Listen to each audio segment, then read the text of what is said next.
ውሻ አለኝ ለማለት ምንድነው የምንለው? በእንግሊዘኛ ውሻ አለኝ ለማለት I have a dog ነው አይደለም የምንለው? ይሄ ግን ትክክል አይደለም። I have a dog አይባልም። ምንድነው የምንለው? I have got a dog እንላለን። አለኝ ለማለት I have ሳይሆን I have got ነው የምንለው። ስብሰባ አለኝ ለማለት I have got a meeting እንላለን። I've got a meeting? መኪና አለኝ I have got a car I've got a car outside. እህት አለኝ ስንል ደግሞ I have got a sister. I've got sisters. I've got a sister. ቤት አለኝ ስንል I have got a house እንላለን። ክላስ አለኝ ስንል I have got a class. I got a class. Listen, I got a class. Don't ever let somebody tell you you can't do something. በፊልም እንግሊዘኛ እስኪ ደግሞ እንማር። Don't ever let somebody tell you you can't do something. ማንም ሰው የሆነ ነገር ማድረግ አትችልም እንዲል አትፍቀድ። Not even me. እኔንም ጨምሮ not even me. You got a dream. You got to protect it. You got a dream. You got to protect it. ህልም አለህ ለሱ ዘብ ማቆም አለብህ። People can't do something themselves. They want to tell you you can't do it. People can't do something themselves. They want to tell you can't do it. ሰዎች ራሳቸው አንድ ነገር ማድረግ ካልቻሉ አንተ ማድረግ አትችልም ብለው ሊነግሩ ይፈልጋሉ። You want something, go get it. If you want something, go get it. የምትፈልገው ነገር አለ ሂድና ውሰድ። If you want something, go get it. Period. አራት ነጥብ። ይቅርታ ለማለት ሶሪ ነበር የምንለው። አሁን ደግሞ ትንሽ ከፍ እናድርገው። ስላረፈድኩ ይቅርታ። የሆነ ሰው ቀጥሮን ስናረፍድ ይቅርታ ለማለት ምንድነው የምንለው? sorry for being late ስላረፈድኩ ይቅርታ ማለት ነው።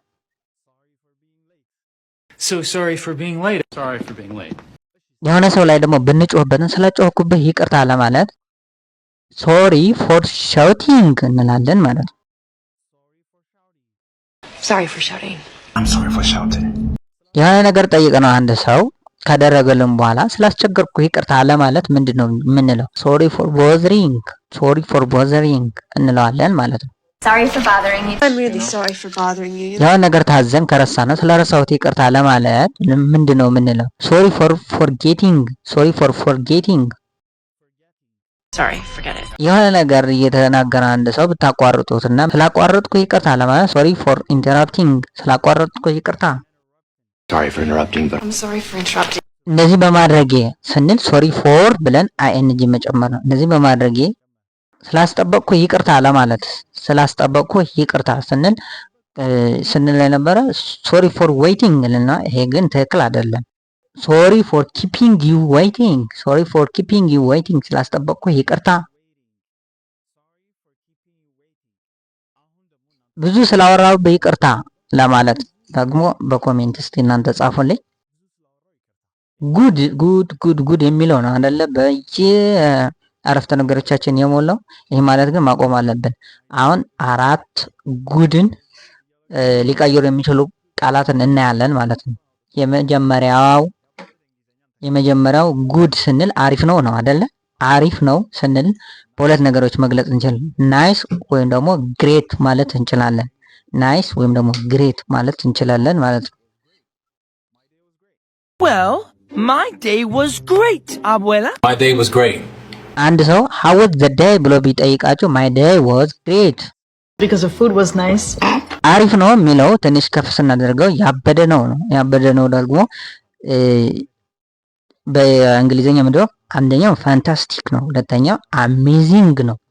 አሜዚንግ እና ፋንታስቲክ ነው አሁን የምናያቸው ማለት ነው። ለምሳሌ አንድ ሰው how was the movie ቢላችሁ it was fantastic እንላለን ማለት ነው። It was fantastic.